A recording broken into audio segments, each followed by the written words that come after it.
Boa noite a todos. Com muita alegria, com muito amor que estamos então novamente nesta casa, realizando essa atividade.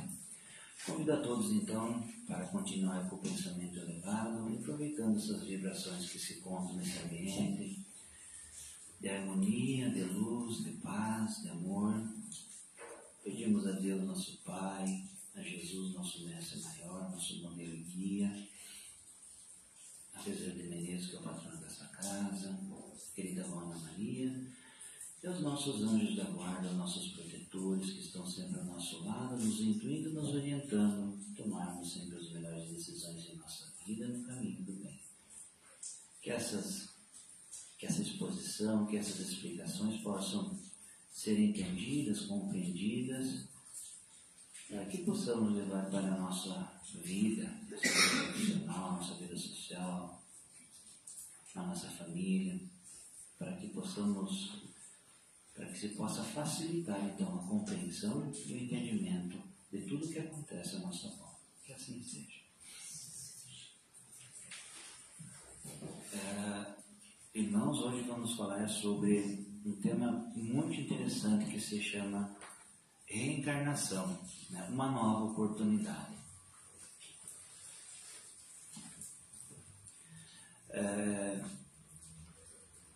Está no capítulo 4 do Evangelho segundo o Espiritismo, né? E o que diz lá? Diz que ninguém pode ver o reino de Deus se não nascer de novo. Então, para a gente entender um pouquinho melhor a questão da reencarnação, eu vou falar um pouquinho sobre a destinação da Terra, causas das misérias humanas, né? Quando fala assim em misérias humanas, fala-se na verdade das misérias gerais, né? Miséria financeira, a miséria moral, né? Todas as misérias que vocês entendem e compreendem que são misérias, né?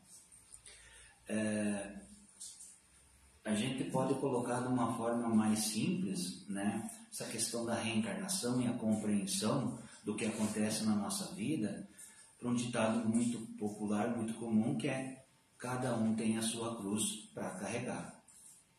E eu pergunto, irmãos, como é que está a cruz de vocês, de cada um? Está pesada? Está leve? Como é que ela está? Por que cada um tem a sua cruz? E por que a gente passa por algumas situações, às vezes a gente não consegue compreender, né? Por que disso? Então vamos expor isso aqui à noite, vamos ser bem objetivos para, né, cada um possa entender de uma forma bem simples. Muitos se admiram de que na Terra haja tanta maldade, tantas paixões grosseiras, tantas misérias e enfermidades de toda a natureza. Nosso planeta é como se compararmos a um hospital. Ninguém vê senão doentes e estropiados. Numa penitenciária, vêm-se reunidas todas as torpezas, todos os vícios. Bem, nosso planeta é um mundo de provas e expiações, né? Aqui a dor, o sofrimento é constante, né? Isso temos que ter bem consciência disso, né? Então, assim, o mundo espiritual considera a Terra um hospital, né? Um lugar, e todos sabem como é que são os hospitais. Lá nos hospitais encontram-se todos os tipos de pessoas, doenças de todos os tipos. Então, a Terra, nesse momento, está com essa vibração, com essa frequência, tá? Pois bem, figura-se na Terra como um subúrbio, um hospital, uma penitenciária, como eu acabei de falar, um sítio malsã, e ela é simultaneamente tudo isso. E compreender-se-á porque as aflições sobrelevam aos gozos, quer dizer, os momentos felizes são muito menores do que os momentos de tristeza e de dor. Do mesmo modo que no hospital saem os que se curaram e da prisão os que cumpriram suas penas, o homem deixa a terra quando está curado de suas enfermidades morais. Então, meus irmãos, nós vamos habitar um outro planeta quando nós estivermos curados das enfermidades morais. Enquanto isso, as nossas reencarnações serão aqui nesse planeta ou planetas parecidos. Tá? Uma diferença entre ressurreição e reencarnação. A ressurreição dá a ideia de voltar à vida o corpo que já está morto, o que a ciência demonstra ser materialmente possível. Então, assim, ressurreição na verdade não é bem fato, né? Bem concreto. Não tem como um corpo que faleceu, que falece, que desencarna, voltar à vida novamente. Desencarnou. Então, a reencarnação é a volta da alma ou espírito à vida corpórea, mas em um outro corpo especialmente formado para ele e que nada tem de comum com o antigo. Tá? Inclusive na Bíblia tem uma passagem sobre a reencarnação que é sobre João Batista e Elias, né? Se vocês procurarem lá, eu não vou saber falar o lugar, mas existe uma passagem bíblica que diz que João Batista é Elias. O corpo de João Batista não podia ser o de Elias, pois o que fora João Batista fora visto criança e seus pais eram conhecidos. João Batista, pois, podia ser Elias, reencarnado, porém não ressuscitado. O espírito, o mesmo, corpos diferentes, reencarnações diferentes. Compreendido sobre o porquê estamos reencarnados nesse planeta, né? Então agora vamos falar sobre a reencarnação em si e todo o seu propósito. Né? É uma nova oportunidade. Tá? Quando se trata de remontar dos efeitos das causas, né? Todas as causas têm seus efeitos, né? Ação e reação, a reencarnação surge como necessidade absoluta, né? Uma condição inerente à humanidade.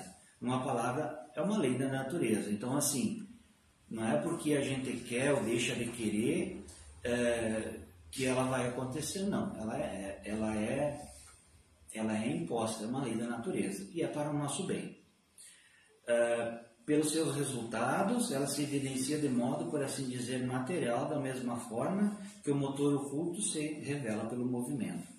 Só ela pode dizer ao homem, muito importante, da onde ele vem, para onde vai, por que está na Terra e justificar todas as anomalias e todas as aparentes injustiças que a vida apresenta. Então, a reencarnação consegue explicar tudo isso. Vamos ver aqui, vamos continuar.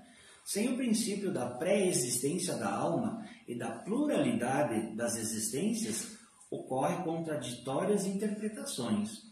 Está nesse princípio a chave que lhes restituirá o sentido verdadeiro. Então, a reencarnação nos dá o sentido verdadeiro. Nós conseguimos, através da reencarnação, explicar tudo, ou praticamente tudo, ou bastante coisa na nossa vida. Ninguém poderá ver o reino de Deus se não nascer de novo. A reencarnação fortalece os laços de família, ao passo que a unicidade das existências os rompe. Os laços de família não sofrem destruição alguma com a reencarnação, como pensam certas pessoas. Então, assim, o que a gente tem em parentesco familiar, após o desencarne, o nosso parentesco espiritual ele é muito maior e muito mais forte do que o nosso parentesco físico, sangue. Né? E isso, nas várias reencarnações, isso só fortalece. Ao contrário, tornam-se mais fortalecidos e apertados. O princípio oposto, sim, os destrói. Justiça das aflições. Bem, se a gente entende que Deus é justo, né, as aflições que a gente está passando, também são justas, né? Não existe o bonzinho que vai pagar pelo mal, ou vice-versa, né? Todo mundo responde aquilo que fez ou que vai fazer, ou que faz. Somente na vida futura podem efetivar-se as compensações que Jesus promete aos aflitos da terra. Sim, sem a certeza do futuro, por que sofrer feliz? Mas então pergunta-se, por que sofrem uns mais que os outros? Por que nascem uns na miséria e outros na opulência? sem coisa alguma haverem feito que justifique essas posições. Porque uns nada conseguem, ao passo que outros tudo parece sorrir. Todavia, o que ainda menos se compreende é que os bens e os males sejam tão desigualmente repartidos entre os vícios e a virtude, e que os homens virtuosos sofram ao lado dos maus que prosperam. Às vezes a gente ouve falar, né? Fulano que era ruim consegue as coisas, não morre. Fulano que é bom não consegue e morreu, né? A gente tem esses questionamentos, né? Todavia, o que ainda menos se compreende é que os bens e os males... A fé no futuro pode consolar e infundir paciência, mas não explica essas anomalias que parecem desmentir a justiça de Deus. Então, aqui fala na justiça de Deus, desmentir a justiça de Deus. Às vezes acontecem algumas coisas que nos questionam nisso, né? Credo que Deus é esse que permite algumas coisas, né, incompreensíveis, né? Mas se está acontecendo é porque Deus permite. De alguma forma, por algum motivo, por alguma razão, acontece, Ele permite, né? Entretanto, desde que admita a existência de Deus, ninguém o pode conceber sem o infinito das perfeições. Ele necessariamente tem todo o poder, toda a justiça, toda a bondade, sem o que não seria Deus, né? Se é soberanamente bom e justo, não pode agir caprichosamente nem com parcialidade. Deus não tem o queridinho, né? Ele é Pai de todos e ama a todos incondicionalmente. Logo, as vicissitudes da vida derivam de uma causa, e pois que Deus é justa há de ser essa causa, e por meio do Espiritismo, isto é, pela palavra dos Espíritos, pode se compreender tudo. Então, o Espiritismo vem nos mostrar, nos ensinar que nada acontece por acaso, não existe acidente, tudo tem um porquê, né? Uma situação, tudo está no comando de Deus, né? Não cai uma folha de uma árvore se não é necessário, assim é Deus. Então assim, aqui vamos então ver as causas atuais das aflições, que elas são de duas espécies. São as vicissitudes da vida, ou se preferirem, promanam de duas fontes bem diferentes que importa distinguir. Uma tem a sua chave na vida presente, outras fora desta vida. Bem, o que a gente lembra da nossa vida nessa encarnação, a gente sabe o que fez e o que não fez. A nossa consciência nos diz, né? Quando a gente deita no travesseiro lá, ela nos conta, né? E tudo aquilo que a gente está passando, que a gente tem consciência que fez, ótimo, né? Que bom. A gente tem a oportunidade de, mesmo nessa encarnação, já fazer de novo de uma forma diferente. Mas e aquilo que está acontecendo com a gente, que a gente não fez nessa encarnação? Quando é que a gente fez? Por que a gente está passando isso? A reencarnação explica isso. Uma tem sua causa na vida presente, outras fora desta vida. Quando se arruinam por falta de ordem, de perseverança, pelo mau proceder ou por não terem sabido limitar seus desejos. Quantas uniões desgraçadas, porque resultaram de um cálculo de interesse ou de vaidade nas quais o coração não tomou parte alguma. Quantas dissensões e funestas disputas se teriam evitado com um pouco de moderação e menos suscetibilidade. Quantas doenças e enfermidades decorrem da intemperança e dos excessos de todo gênero. Quantos pais são infelizes com seus filhos porque não lhes combateram desde o princípio as más tendências. Interroguem friamente suas consciências, todos os que são feridos no coração pelas vicissitudes e decepções da vida.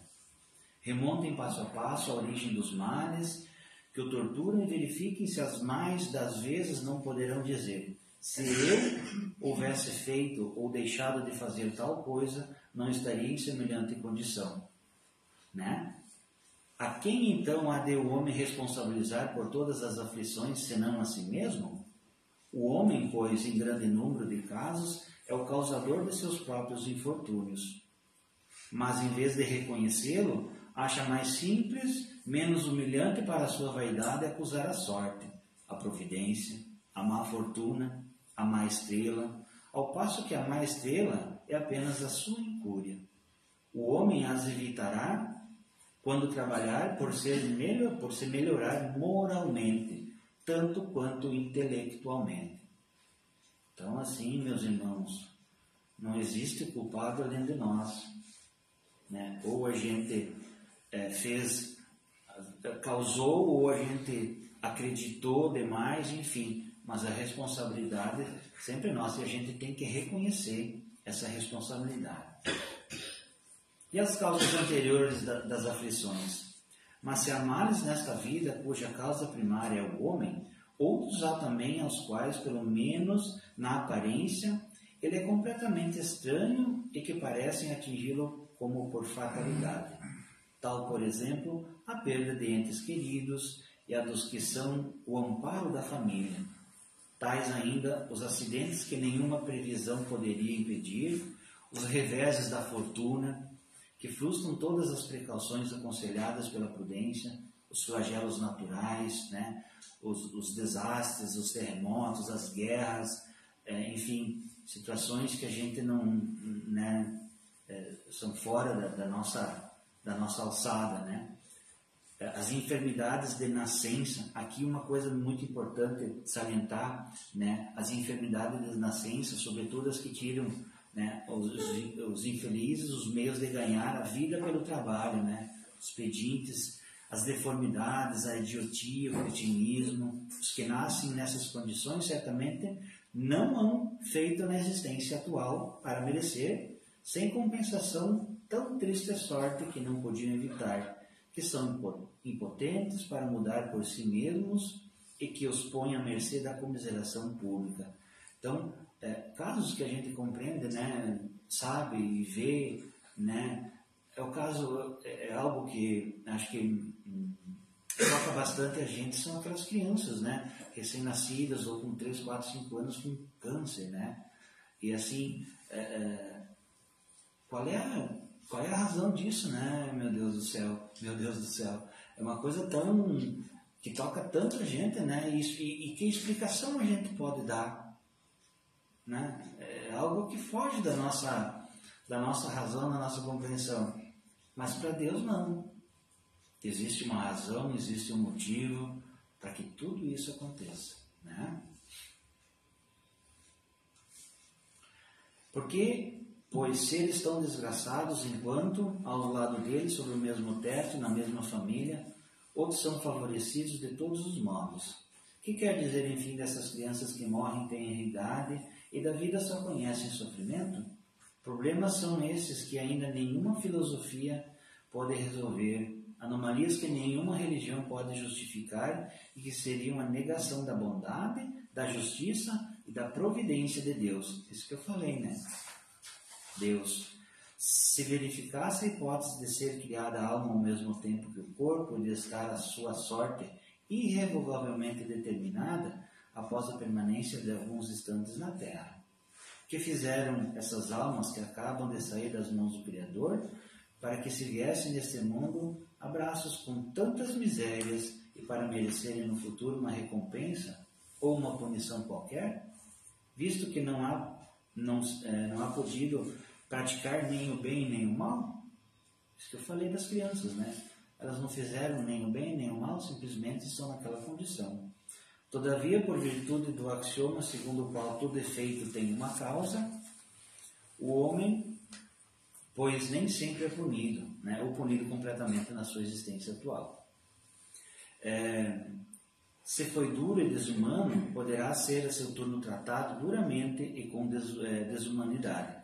Isso assim, aqui são exemplos, né, de como a justiça divina funciona, né? Se foi duro e desumano, poderá ser a seu turno tratado duramente e com desumanidade. Se foi orgulhoso, poderá nascer em humilhante condição. Se foi avaro e egoísta, ou se fez mau uso de suas riquezas, poderá haver privado do necessário. Se foi mau filho, poderá sofrer pelo procedimento de seus filhos. Assim se explicam pela pluralidade das existências e pela destinação da Terra, como no mundo expiatório, as anomalias que apresenta a distribuição da ventura e da desventura entre os bons e os maus desse planeta. Aquele que se elevar pelo pensamento de maneira a aprender toda uma série de existências, verá que a cada um é atribuída a parte que lhe compete. Então aqui é a cruz, né? A cruz que cada um tem, que carrega, né? Verá que cada um é atribuída a parte que lhe compete, sem prejuízo que lhe tocará no mundo dos espíritos, e verá que a justiça de Deus nunca se interrompe, pela pluralidade das existências.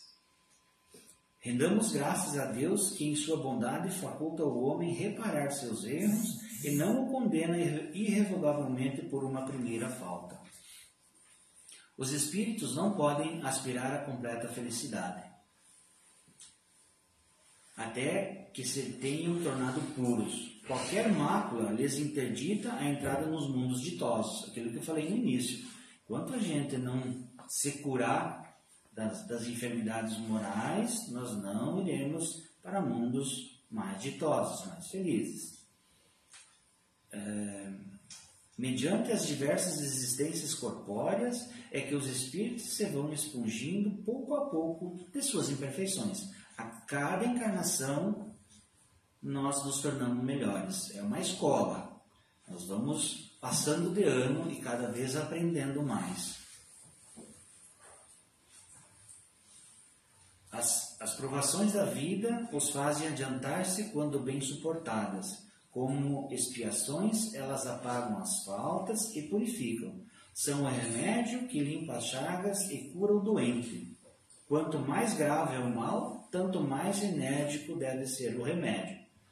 Como é que está a cruz de vocês, meus irmãos? Quanto mais sofre, como é que é? Quanto mais grave é o mal, tanto mais enérgico deve ser o remédio. Então, meus irmãos, se a cruz está pesada, é porque tem coisa aí, né? Vamos suportar. Aquele, pois, que muito sofre, deve reconhecer que muito tinha a expiar e deve regozijar-se a ideia da sua própria cura. Dele depende, pela resignação, tornar-se proveitoso o seu sofrimento e não lhe estragar o fruto com as suas impaciências, visto que, do contrário, terá que recomeçar. Então, irmãos, a oportunidade que a gente tem nessa encarnação, nessa vez aqui, ela é assim, de uma valiosidade incrível, né? Porque a gente que estuda, a gente sabe da dificuldade do quanto é reencarnar, poder reencarnar. Então, estamos reencarnados, vamos aproveitar, vamos juntos aproveitar, vamos nos auxiliar, vamos nos melhorar. Então, assim, aproveitar mesmo, tá? Concluindo, Deus é justo e bom, né? De virtudes infinitas. Nos ama incondicionalmente e sempre nos dará novas oportunidades através da reencarnação. Então, repetindo, vamos aproveitar essa, porque o momento é agora, é o presente. E tem uma frase muito bacana, muito linda, eu particularmente, é uma das minhas principais frases, que está escrita no quadro, tem ali na entrada também, que é uma frase de Allan Kardec, que diz assim: nascer, crescer, morrer, renascer ainda e progredir sempre. Tal é a lei. Que possamos aproveitar então essa reencarnação da melhor forma possível. Tá, irmãos? Essa foi a mensagem de hoje. Que assim seja. Agora vamos nos preparar para receber o passe. Então, nesse momento, fechar os nossos olhos, sentar confortavelmente nas nossas cadeiras, esquecer os problemas lá de fora por um instante, limpar a mente e nos conectar ou continuar conectado com o nosso Pai. Imaginemos à nossa frente nosso irmão maior Jesus com os braços estendidos, com as mãos abertas sobre nossa cabeça. Dessas mãos é derramada uma luz muito branca, muito forte, que ela penetra então na nossa cabeça, vai descendo por todo o nosso corpo físico e espiritual. Ela vai percorrer todas as células do nosso corpo, todos os órgãos do nosso corpo, todos os chakras, alinhando, reequilibrando, reorganizando, curando, perdoando, nos dando equilíbrio físico, mental, espiritual e tudo o que mais nosso corpo físico e espiritual precisa, necessita para o bom funcionamento, para o perfeito equilíbrio dele. Tenho a certeza, irmãos, que tudo aquilo que foi pedido, cada um recebeu. Retorna aos seus lares, levando daqui as vibrações que se encontram nesse ambiente para compartilhar com os seus familiares. Lembre-se também, irmãos, de manter o pensamento elevado. E lembre-se também, irmãos, que ao nosso lado está o nosso anjo da guarda, o nosso protetor, sempre nos orientando, nos instruindo a tomarmos as melhores decisões em nossa vida, voltadas para o caminho do bem. Que todos permaneçam em paz e que assim seja.